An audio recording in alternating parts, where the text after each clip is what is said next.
Well, good morning, YouTubers. This is Terry from my cottage up north. Excuse the noise, but I've got my furnace running in the garage. Today we're going to start something a little different, or do something a little different this project. In Wisconsin, well, let me go back. If you watch some of my videos from last summer, you know I got back into gold prospecting here in Wisconsin and Michigan. And here in Wisconsin, it's against the law to use anything powered. In other words, a high banker or anything like that. Even a sluice, you can't use that. You can only use a stream sluice or panning. But I saw in one of the videos somebody using what they call the Yabby pump, or some people call it a manual dredge. As long as it's operated by your hand, it's legal. So I'm going to try to attempt to build one today, just using PVC pipe, and I'll show you a bit of that. And we'll put it all together. I won't glue any of the joints right now until I know I got it the way I want it, and then I'll go back and unglue all the joints. So I thought maybe you'd like to see that. So we'll get set up and we'll get at it and see how it turns out. Alright, YouTubers, this is all the parts we're going to need. I'm going to make two different nozzles. This is 3/4 pipe and this is 1-inch pipe, and the fittings for them. And then I've got 30 inches of 2-inch PVC, and I've got a length of 3/4 inch PVC. I don't know how long I'm going to want the handle yet, so I haven't cut it. This is going to be the top handle where you grab onto, and these will go on like so.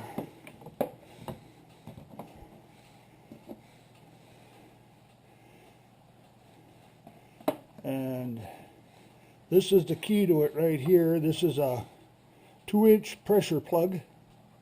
It's made by Oatly. And the first thing we got to do with that is we got to take this top lip off. And you'll see why in a few minutes. So we'll get that lip taken off of there first, and then we'll continue on. Alright, I got the lip taken off of it. Now it's essentially the same size as the bottom piece. And that is so it'll fit right inside the 2-inch pipe. And with the screw on there, you just tighten up the screw enough that this rubber expands, and that'll give you your suction. And these are the fittings that'll go on the bottom, and the fittings that'll go on the top. Now I'm making mine a little different. I'm using screw fittings, so that if I need to take the cap off and pull the plunger out for some reason, I can just unscrew this cap and take it off. I can pull the whole plunger out in case it gets filled with dirt or soil, silt or whatever. But we'll continue on, and I'll take you back, or bring you back when I get a little further on. Alright, now this cap has to be drilled out to fit this PVC pipe. And 3/4 PVC pipe is just about 1 inch on the outside. So we can drill a 1-inch hole through this cap, and then we'll assemble it further. Alright, we have the hole in here. Found out it's a little bit more than 1 inch, so I had to do a little playing around. But it fits real nice now. I wanted it a little bit sloppy, but not real sloppy. Now I have a 1-inch drill bit, so I did it with that, but you could use a unit bit or whatever you've got to make the hole. But again, it's a little bit over 1 inch. The next thing we have to do is one of these caps. We have to drill a 5/16 hole so it can be mounted on this plug. And see, the bolt just goes through the back side of it. Now I took a square file and I filed it out because it's got a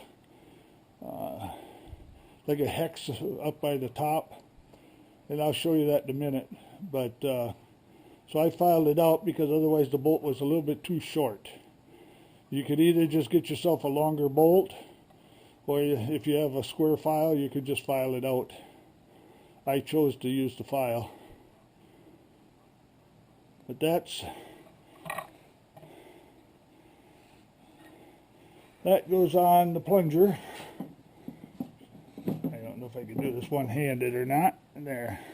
That goes on the plunger like that. Now, like I said, I don't have to cut the length yet because I don't know exactly how long I want it. But we're getting there. Like I said, I'm also dry fitting everything. Make sure it's right before I glue anything up. So the next thing will be to cut some 3/4 inch pipe and put this handle together.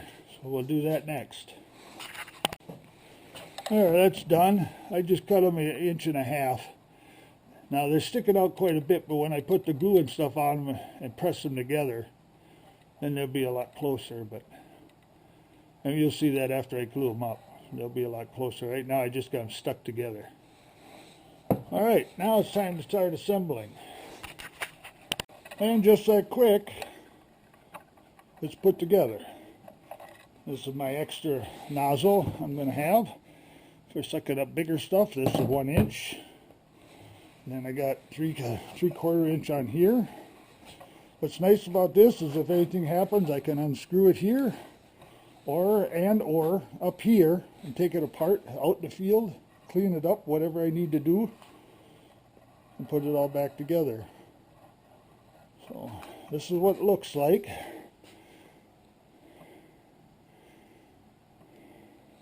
Now you're going to say, boy, that's awful long. But I'm 6'5" with a bad back. So I don't want to have to bend over any more than I have to. But I may make one that's smaller. That'll be easier to put in the backpack. So I have to go in quite a ways, but I think I like it. Now it's time to glue everything up. Completely finished. As you can see now, these caps went on all the way. So it's not so sticking out so far. So that worked. Now I used the purple primer. That's what you see on it. Doesn't hurt anything. But now she's all set to go. Each of the nozzles are set to go. So that's going to be my Yabby pump. Or a manual dredge, or whatever you want to call it. They call it by so many different names. But I like the way it turned out. This spring, when I can get into the rivers and creeks, or creeks as some people call them, I should be able to see how it works. Now to adjust it, I'll show you how you can adjust it for more pressure. Okay, this is how you adjust it. You see there's a wing nut there. If you want more pressure, I'm holding the back handle. And just give it a turn and then you can get it so you can't even pull it. But in the water, you may have to adjust it because water makes it a little slipperier. You can loosen it back up.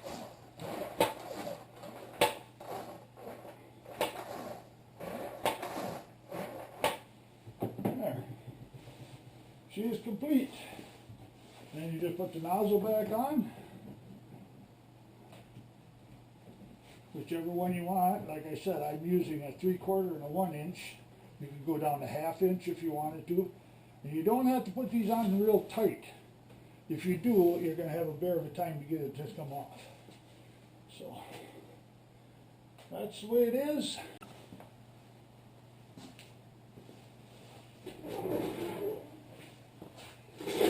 There we go. I'm happy with it. It came out pretty good. Like I said, I may make a shorter one that will fit easier in my backpack. But we'll see how things go. You know, the other thing is I don't know how holding it like this is going to work out. I may end up putting a handle out this side. I've seen some of the Yabby pumps with a handle out the side. So you hold it this way. Don't know yet, But come spring when I can use it, because right now we got about a foot of snow on the ground. It's only January 30th, so we got at least another 2 months, maybe 3.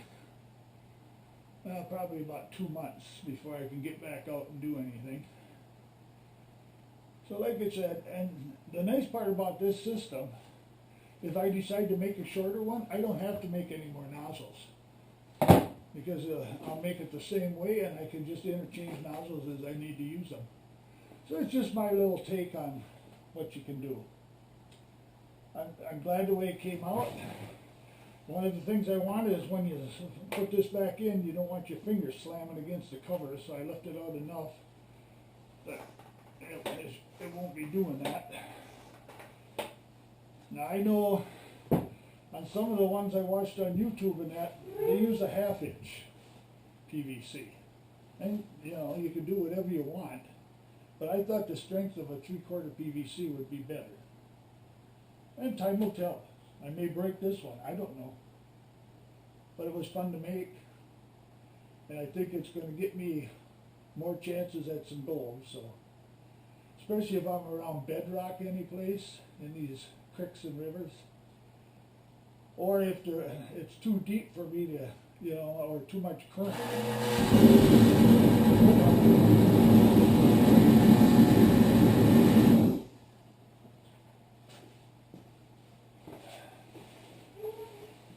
Or if the current is strong enough that you can't use the shovel because everything just washes off the shovel. With this, I should be able to get down there, suction it up, put it in my pan, suction it up, put it in my pan, or in my classifier, which is another project I'll be working on. I saw that on YouTube channel called Flower Gold Wizards. He made a classifier to go into a 5-gallon pail. I'm going to try to replicate that too. So, but that'll have to be the next time I get up here because I'm running out of time this time up. But I really wanted to get this one done and also to make a video for you. Also, I've seen some of them on these where they take and they taper this edge. I'm going to leave mine square for now. If I need to, I can always cut it and, you know, put an angle on it, but right now I'm just going to leave it the way it is. I said I'll probably modify it 6 times once I get a chance to start using it. But that's the video for today. If you made it this far, thank you. If you would subscribe, that would be great. Share it with your friends. If you like the video, give me a like. That always helps the channel. And if you want to be notified of future videos, hit that little bell and then YouTube will let you know when I put up a new one. And if you comment, I would like to hear you comment or see your comments on this and what you think of it and how you think it might work. So, alrighty. Till the next time, this is Terry at my cottage up north. Bye now.